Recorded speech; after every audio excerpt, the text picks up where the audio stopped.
Bonjour à toutes et à tous et bienvenue dans le JT de ce vendredi 14 octobre. Au programme, comportement de paiement des entreprises en France et en Europe au deuxième trimestre 2022, groupe TVA et dépouillement des élections du CSE. C'est parti!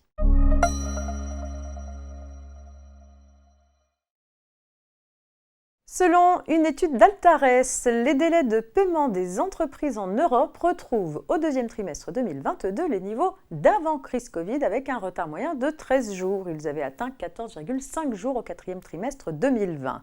Près d'une entreprise européenne sur deux, soit 48,4%, règle ses fournisseurs en temps et en heure contre 45,3% au troisième trimestre 2020. Une amélioration portée par les nets progrès de la France à 11,6 jours de retard et la Belgique à 9 jours, ainsi que par les comportements historiquement vertueux de l'Allemagne à 6,5 jours et des Pays-Bas à 5 jours. Les pays latins font en revanche figure de mauvais élèves, même s'ils ont également fait des progrès. L'Espagne affiche en effet 14,2 jours de retard de paiement, l'Italie 17,5 jours et le Portugal 26,1 jours. Avec 15,6 jours de retard moyen, le Royaume-Uni enregistre à l'inverse son plus mauvais chiffre depuis fin 2016. Cette amélioration globale s'expliquerait par le souci des entreprises de préserver de bonnes relations avec leurs fournisseurs dans un contexte de difficultés d'approvisionnement et de crises multiples. À noter des disparités dans l'Hexagone, entre notamment une Île-de-France à la traîne avec 16,1 jours de retard, tandis que les Pays de la Loire et la Bretagne affichent les meilleurs scores à 9 jours. Autre enseignement, plus les entreprises sont grandes, plus elles paient en retard. Celles qui emploient plus de 1000 salariés accusent ainsi un retard moyen de 16,7 jours.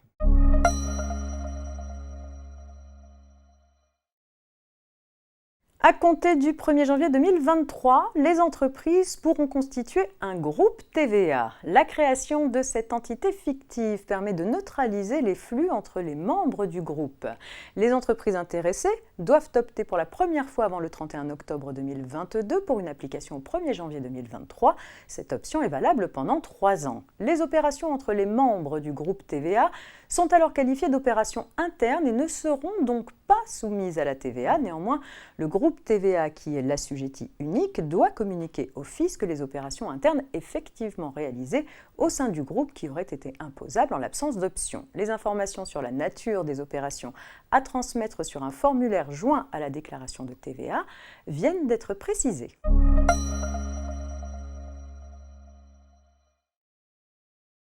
Actu social pour terminer, avec l'affaire suivante. Une société avait organisé le dépouillement des élections du comité social et économique en accord avec les organisations syndicales dans le but de sécuriser le scrutin. Un avenant au protocole d'accord préélectoral prévoyait qu'un huissier réaliserait le dépouillement des élections dans des conditions permettant aux organisations syndicales et aux électeurs de le visualiser dans son intégralité.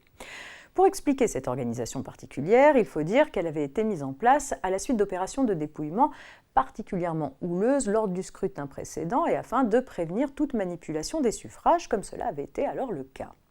Mais le problème dans cette nouvelle organisation, c'est que la porte d'accès à la salle de vote avait été fermée lors du dépouillement, ce qui interdisait aux candidats, à leurs représentants et aux électeurs d'y accéder librement. Même si une baie vitrée offrait une vue sur la salle de vote, cela n'était pas suffisant, car selon le droit commun électoral, le dépouillement doit avoir lieu en public. Les électeurs, les candidats, les représentants syndicaux et éventuellement ceux de l'employeur doivent pouvoir y assister. Le fait que les électeurs ou les candidats, notamment, n'aient pas eu accès librement au lieu du dépouillement était de nature à affecter la sincérité des opérations électorales. Cette irrégularité justifiait l'annulation des élections.